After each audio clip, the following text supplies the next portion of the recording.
नमस्कार मेरी online family को। अब विष्णु पुराण नाम का मेरा धारावाहिक शुरू हो गया टेलीविजन पर फिर से एक बार। और मुझे कई सारे आप में से मित्रों ने, मेरे फैंस ने ये प्रश्न किया कि महाभारत तो आपने बताया कि प्रासंगिक है, किंतु विष्णु पुराण कितना प्रासंगिक है। इसलिए मैं आज का ये वक्तव्य देने जा रहा हूं। विष्णु पुराण क्या है? भगवान विष्णु के 10 अवतारों का वर्णन। उसमें से एक अवतार कल्कि का अवतार अभी आना बाकी है, जो 10वां अवतार है। मैंने पिछले हफ्ते यह भी कहा था कि भगवान वेद व्यास ने मनुष्य जाति के आनुवांशिक उत्क्रांति का यह सिद्धांत सबसे पहले लिखा था। चार्ल्स डार्विन ने तो 19वीं सदी में लिखा, महर्षि वेद व्यास ने इसको 3000 वर्ष पहले लिखा। कुछ लोग कहते हैं 3000 वर्ष पहले, कुछ लोग कहते हैं 2000 वर्ष पहले, लेकिन चार्ल्स डार्विन के सिद्धांत से हजारों वर्ष पहले लिखा। देखिए, सारे प्राणियों की आनुवांशिक उत्क्रांति तो होती ही है। इसलिए हम लोग कहते हैं कि 84,000 योनियों में से जाकर मनुष्य जन्म प्राप्त होता है। वो बड़ा सिद्ध करना होता है, वो कठिन है।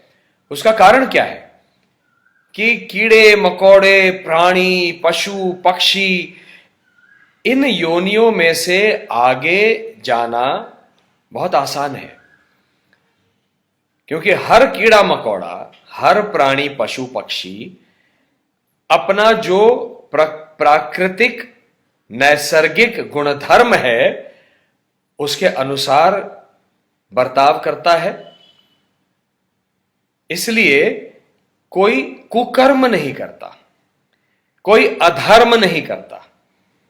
डंक मारना बिच्छू का धर्म है। सेल्फ डिफेंस में अपने आप को सुरक्षित रखने के लिए आपको दंश करना सांप का धर्म है। उदर निर्वाह के लिए हिरन को खाना, सांबर को खाना बाघ और सिंह का धर्म है। प्रत्येक प्राणी अपने धर्म के अनुसार, गुणधर्म के अनुसार व्यवहार करता है, इसलिए अधर्म नहीं करता। इसलिए उसका कर्म बुरा कर्म नहीं बनता। लेकिन अगर आपने देखा होगा, मनुष्य प्राणी जिसका यह दिमाग, मस्तिष्क इतना विकसित है, वो कितने सारे बुरे काम करता है।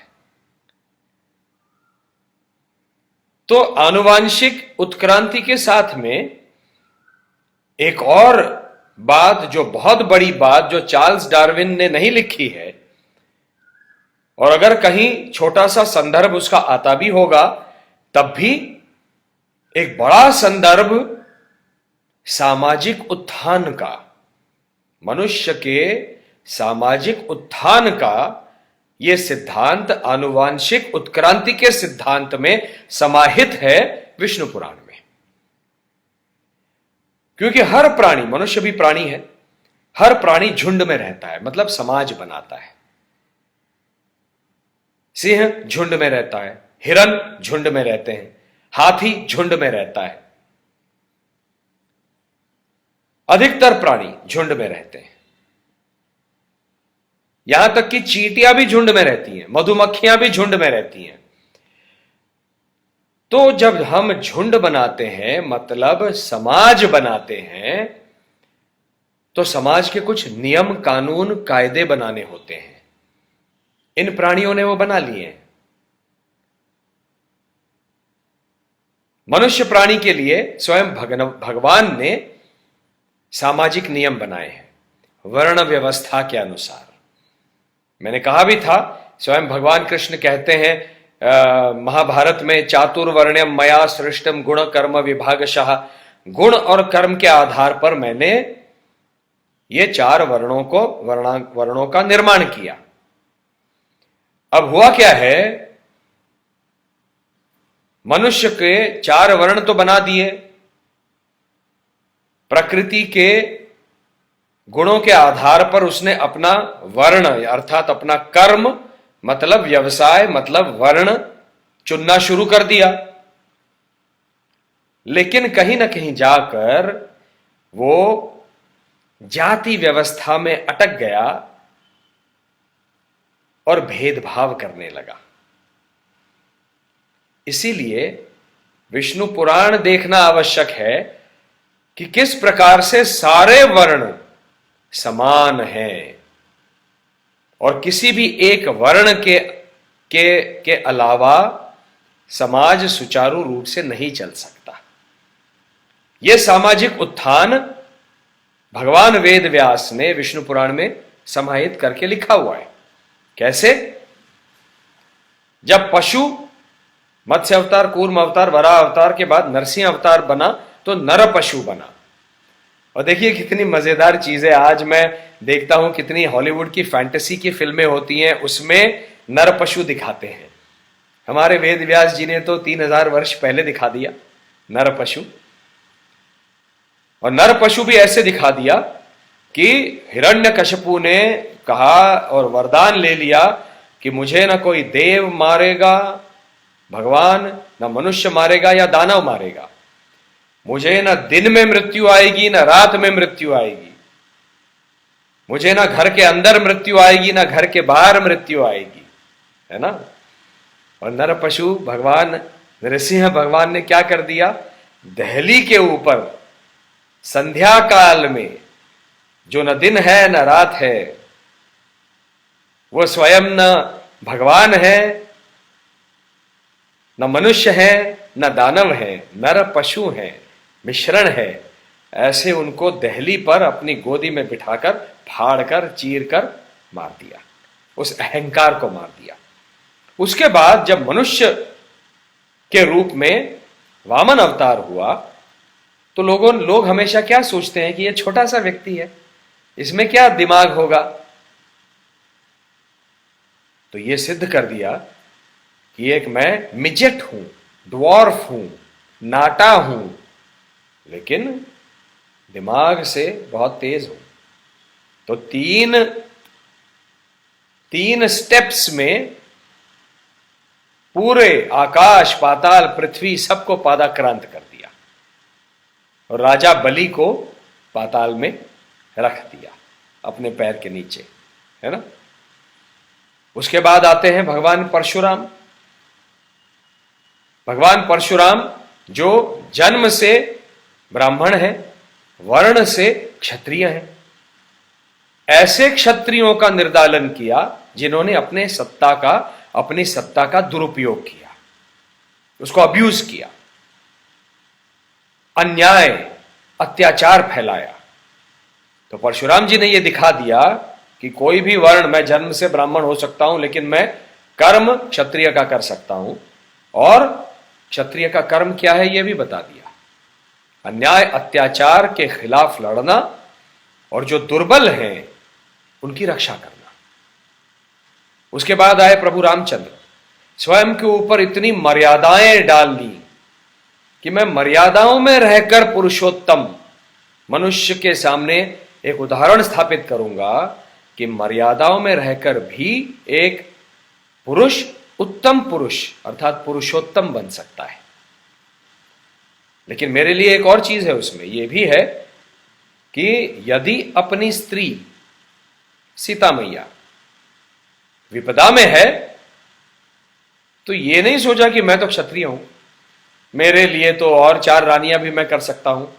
मेरे पिताश्री की स्वयं राजा दशरथ की कई रानियां थीं, तो ठीक है एक रानी चली गई, उसका अपहरण हो गया, मैं दूसरी 4 कर लूंगा। जी नहीं, आपकी स्त्री अगर विपदा में है, उसको आपकी सहायता की आवश्यकता है, तो उसकी पूर्ण रूप से तन मन धन से आस्था से विश्वास से उसकी सहायता करना और उसको वापस अपने घर में लाकर वो स्थान देना, रानी का सम्मान देना, ये प्रभु रामचंद्र सिखाते हैं। तो एक पुरुष का कर्तव्य बनता है अपनी पत्नी, मां, बहन सबकी सहायता करना, उनके पीछे डट कर खड़े रहना।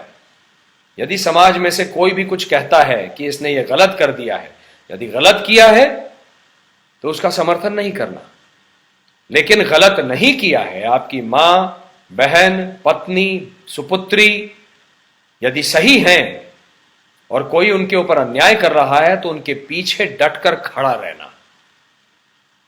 मैं जानता हूं कि सीता मैया को अग्नि परीक्षा भी देनी पड़ी और उनका बाद में प्रभु रामचंद्र जी ने त्याग किया, उनको वन में जाने की आज्ञा दी, मैं जानता हूं, लेकिन वो एक राजा के रूप में मर्यादा के बीच में, राजा की मर्यादा क्या है, उस मर्यादा का एक उदाहरण था, वो व्यक्ति का उदाहरण नहीं था।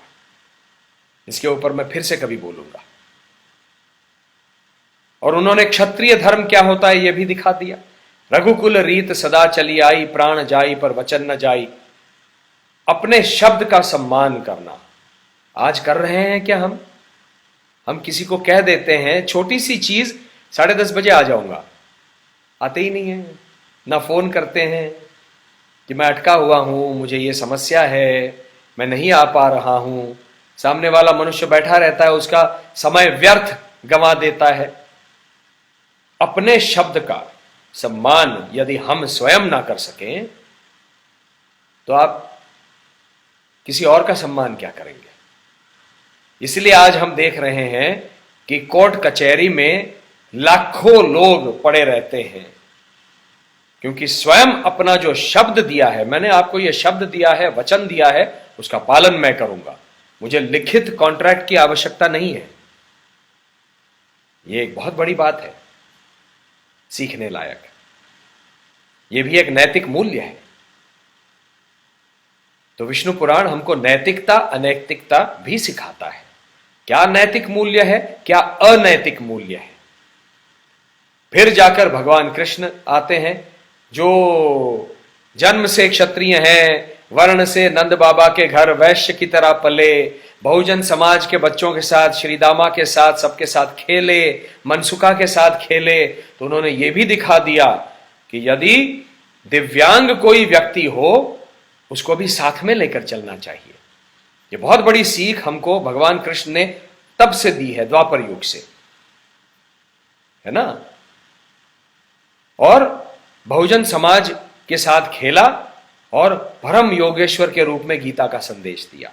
तो चारों वर्ण एक हैं, जाति वाति कुछ नहीं है, मनुष्य समान है, मनुष्य में भेदभाव नहीं करना है, यह भगवान कृष्ण ने दिखा दिया।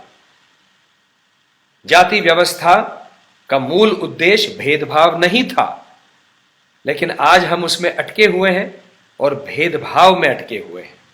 ये छोटा, ये बड़ा, ये उच्च, ये नीच, कोई मनुष्य, कोई पशु पक्षी प्राणी उच्च नहीं है, नीच नहीं है। उसका इस प्रकृति में अपना स्थान है, उसकी आवश्यकता है। जब आप एक खेत निर्माण करते हो तो आपको समझ में आता है कि अलग अलग अच्छे अच्छे सुंदर सुंदर रंग बिरंगी फूल हम क्यों लगाते हैं बागीचे में? ताकि बीज आ जाएं, भंवरें आ जाएं। उन भंवरों का अपना स्थान है इकोसिस्टम में, प्रकृति में उनका स्थान है, प्रकृति को उनकी आवश्यकता है। हरेक का इस जगत में स्थान है और महत्व है। इसलिए विष्णु पुराण हरेक का महत्व स्थापित करता है, नैतिकता अनैतिकता सिखाता है, कर्म विकर्म अकर्म सिखाता है, सत्कर्म कुकर्म दिखाता है। और अंततो गत्वा भगवान कृष्ण जिस शांति को लेकर चल रहे थे वो शांति स्थापित नहीं हुई थी द्वापर में। इतना घनघोर युद्ध हुआ था, भारतीय युद्ध, कि उसके बाद कोई बचा ही नहीं। मनुष्य जाति में 10% बचे, बाकी 90% का तो संहार हो गया आर्यावर्त में, जम्बू द्वीप में। इसलिए यह मेरा मानना है, इसलिए जब भगवान आदि शंकराचार्य जी ने 9वां अवतार भगवान बुद्ध को माना वो इसलिए माना होगा, ये मेरा कहना है, मेरा मानना है, कि वो शांति जो स्थापित करना चाह रहे थे कृष्ण, जो नहीं कर पाए, जो अहिंसा स्थापित करना चाह रहे थे वो नहीं कर पाए, भयानक भयंकर हिंसा हुई। इसलिए उस अहिंसा को और चिरंतन शांति का संदेश देने के लिए अहिंसा के माध्यम से, अहिंसा के इस धर्म को स्थापित करने के लिए भगवान बुद्ध अवतरित हुए। और इसके बाद भी अगर हम नहीं समझेंगे कि जीवन को कैसे जीना है, तो फिर काल्की के रूप में आएंगे और हम सबको मारकर चले जाएंगे। इसलिए विष्णु पुराण को देखकर सही गलत को समझना आवश्यक है। यह है प्रासंगिकता विष्णु पुराण धारावाहिक की, बल्कि यह कहूंगा विष्णु पुराण इस महापुराण की। और उसको हमने प्रासंगिक बनाने के लिए इतने सारे सीन्स लिखे हैं। हर सीन के ऊपर रवि चोपड़ा, मैं, हमारे सारे राम गोविंद जी, ये जो सारे राइटर्स थे, हम बैठकर विचार विनिमय करते थे, विमर्श करते थे कि इस कहानी से हम क्या दिखाने जा रहे हैं, वेद व्यास जी इसमें क्या कहना चाह रहे थे, कहां पे क्या लिखा हुआ है श्लोक में। और उसको हम संवादों के माध्यम से आपके सामने हमने लाया, प्रस्तुत किया। मुझे अभिमान है कि विष्णु पुराण धारावाहिक का मैं एक अंग रहा और भगवान विष्णु का भी दर्शन आपको करा सका, या भगवान विष्णु के रूप में इतना गहन ज्ञान मैं पूरे समाज के सामने ला सका। ये मेरा सौभाग्य है। मैं ये मानता हूं कि ये मेरा जो जीवन है, ये भगवान कृष्ण और भगवान विष्णु, भगवान परशुराम और भगवान राम को भी मैंने इसमें दिखाया, मैंने खेला, राम का चरित्र भी खेला। इनको निभाने के बाद एक तरह से मेरा ये जन्म तो सफल हो ही गया। इसको देखिए और अपने बच्चों को दिखाइए, ताकि सही गलत समझाने में हम पेरेंट्स को आसानी हो। नमस्कार।